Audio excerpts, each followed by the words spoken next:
Hi guys, welcome back to part 2. This is video 2, my faith, why I became a Christian. Now, why I became a Christian is a story that really extends over 15 years. But I don't really want to glorify that story because it's just too big. But suffice to say, when I came out of hospital after a year and having many supernatural things, I went on a journey. I did transcendental meditation for several years. I learned Reike. I became a Reike master in 2003.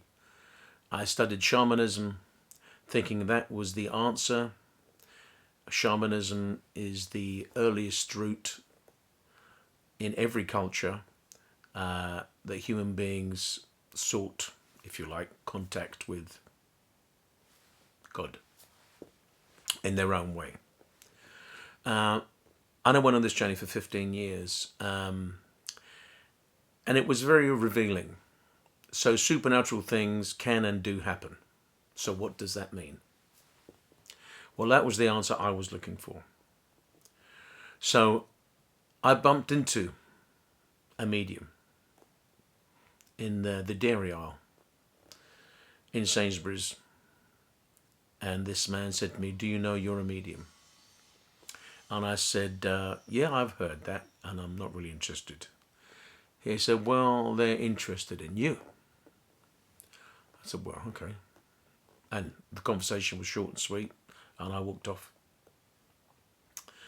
So anyway, my daughter, Christina, had employed the services of a medium called Dennis Binks from Northampton. And I was picking her up from her friend's house in my car. And she was talking to him on the phone, saying thank you, it was amazing, blah, blah, with her friend who also had an appointment with this man. And I was taking the pee. Long story short, he described many things which he couldn't have known. So I went to see him and befriended this man. Long story short, again, he said to me, "You're a medium." And I said, "Yeah, I'm not really interested." Suffice to say. So I don't believe anything unless I see it. So what I chose to do is prove to my friend, Dennis Binks, that I was not a medium. And maybe I was just a good guesser. So I invited 3 ladies who go to my hair salon where I get my hair done. So I don't know them. I just know them because we have a chat, talk about the weather, laugh and joke, what we're doing, work, etc. And I asked them if they wouldn't mind coming around my house to have an experiment. A glass of wine, sit there, 3 ladies, and I will attempt to do something. When I told them it's likelihood it won't work, so I warned them, but it'll be fun. They said yeah, and it's amazing the amount of people who seem to like this, in fact. So this is the Monday, and I invited these ladies to come round on the Thursday. Now on the Monday, I sat down and I meditated, and I see pictures. And I saw a picture of a necklace with a little medallion that said "I love you" on it. And if you flick it, it kind of goes round and you can see the "I love you." But it's engraved on both sides, so you have to spin it to see it. And I drew a hairpin with a blue enamel swallow on it. And I drew a lady who looked like a nurse in a white uniform. So I thought, okay, well, that'll be one each for the 3 ladies. That'll kind of be my springboard. You know, I've got to try and do this and see what happens.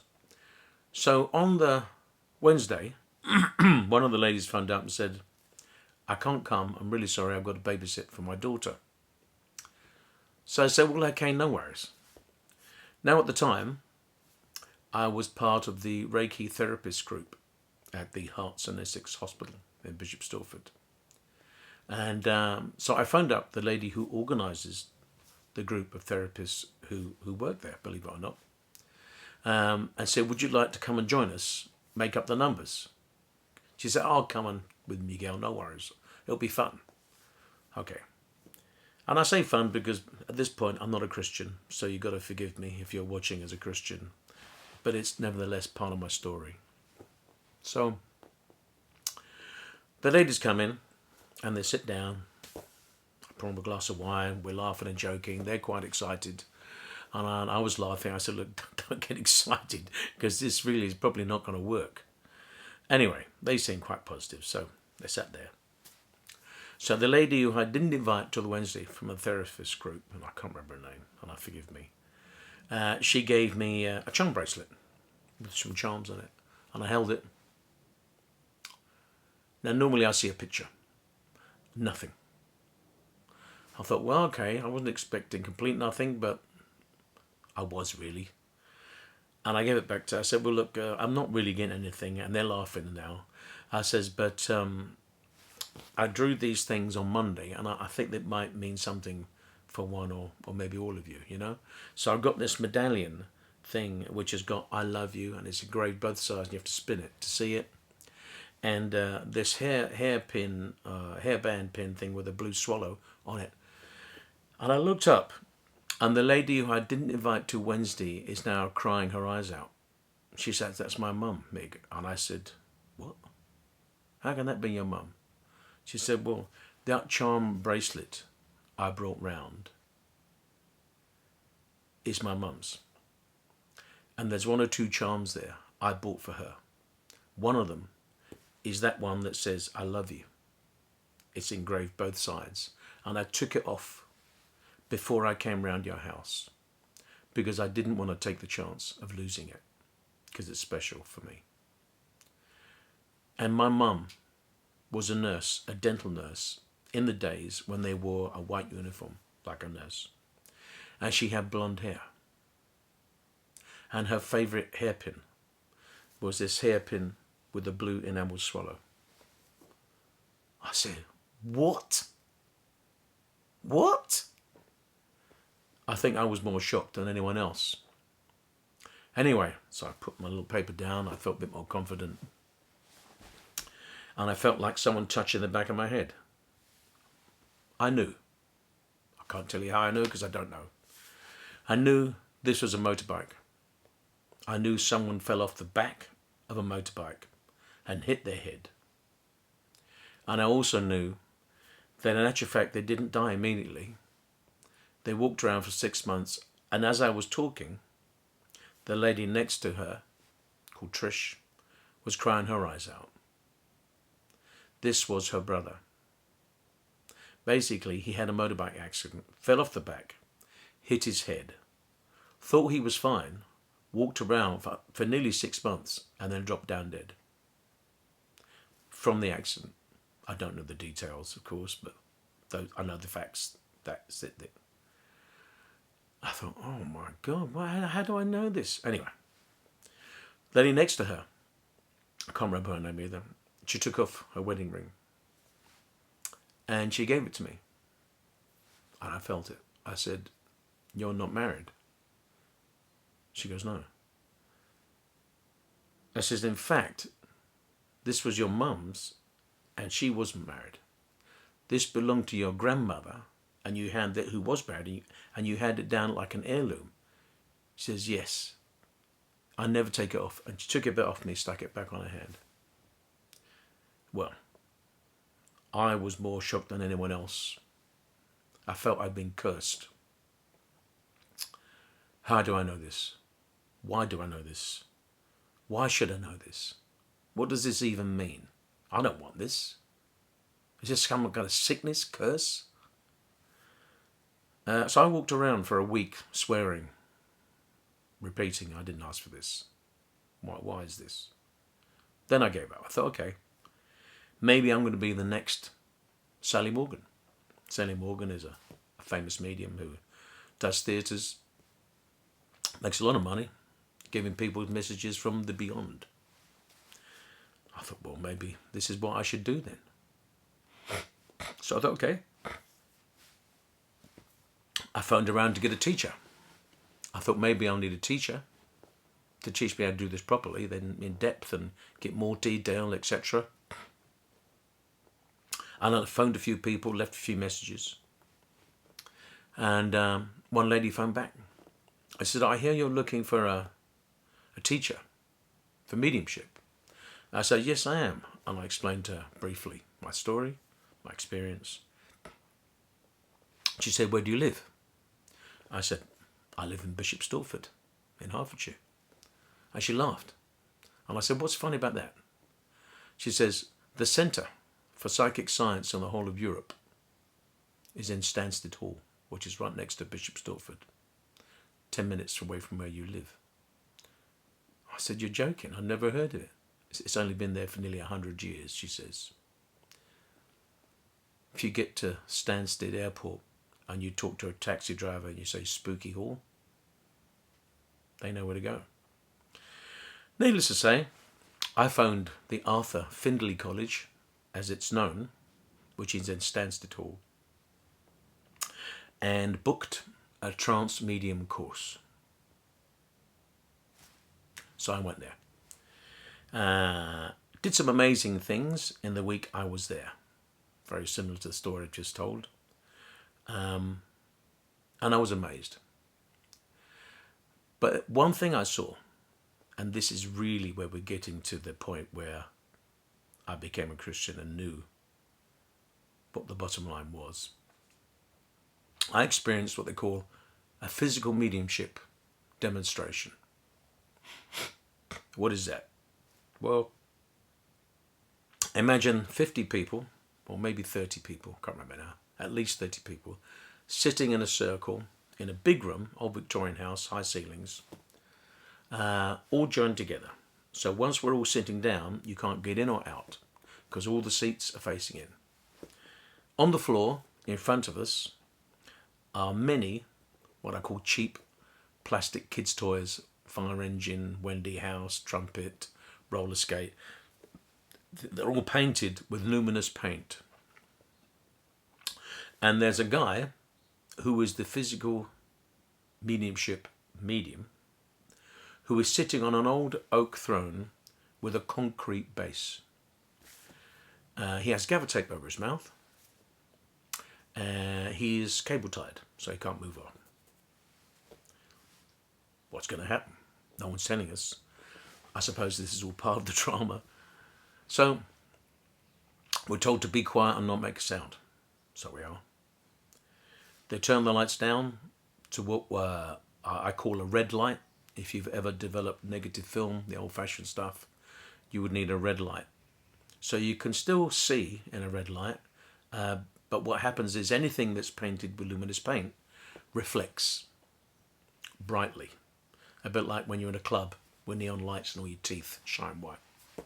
So they turn the lights down, turn the lights to a red, and all of a sudden all these toys are 15 feet in the air being moved around by, I would say, by a wrist, because the rotation was that much. Which is impossible, of course, because no one's 15 feet tall. And you couldn't see any fingers. So if I held this pen and it was painted with luminous paint, obviously you just see the top of it. Well, that you could see all of the pen. So, very weird, right? Yeah. Then you hear bang. And the guy on the throne has now moved within the circle, which is quite a big circle, 30 people, 10 feet along. Now I could hear people breathing. There was no sound. No sound. So they turned the lights up and we're all amazed. And the man sitting next to me, who was quite a big man, I'm honest, was squashed into this chair. And as he moved, it made a loud creak. And this voice said, "Keep still, mate." And it was really aggressive. And I was uncomfortable with that. In all my searchings for the bottom line, to the spirit world, if there's a beyond, etc., I never had any dealings with anything like that. And I was looking to understand. So I was not comfortable. I wanted to say something. Anyway, I didn't. And it did eat me up for a long time later that evening. And I was going to say something to someone, but changed my mind. And I overheard some students saying, oh yeah, we got into this room about 10:30. No one's there. It's unlocked. And we meditated. We got this Indian chief, etc. Blah, blah. I thought, well, Mig, if you're going to be the next Sally Morgan, you're going to have to have a go. So I went down to the room about 10:30, put my hand on the doorknob, and I had this huge bolt of fear. Like when you look off a very high building. And obviously I was surprised. I thought, well, come on, Mig. You're going to fall at the first fence here. You're not going to be the next Sally Morgan. You can't even go through the door because you're scared. So put my hand on the door again, tried to turn it, felt it again. And as I let go, I stepped back and I heard this bang. It sounded like someone slamming the palm of their hand on there was a round table in that room. Now, there was no word. But if there was a word, it was like someone going, pussy. And I thought, that's evil. So for the first time, in all my searchings, my spiritual wanderings, if you like, with good intentions, I'd experienced something unquestionably dark. So that was my last day at the Arthur Findlay College, and I went home and I looked into the internet, into all the things that darkness, blah blah. Long story short, I had a light bulb moment and I realized the devil is real. It was like everything I've ever done, I saw in perspective. I literally turned off my computer, marched down to the CCBS church in Bishop Stortford Community Church. I bumped into Peter Vincent, who just happened to be going to the toilet on a Sunday, and was ranting like a madman, saying people need to know this. I spent my whole life searching for the truth, and I found it, and I'm shocked.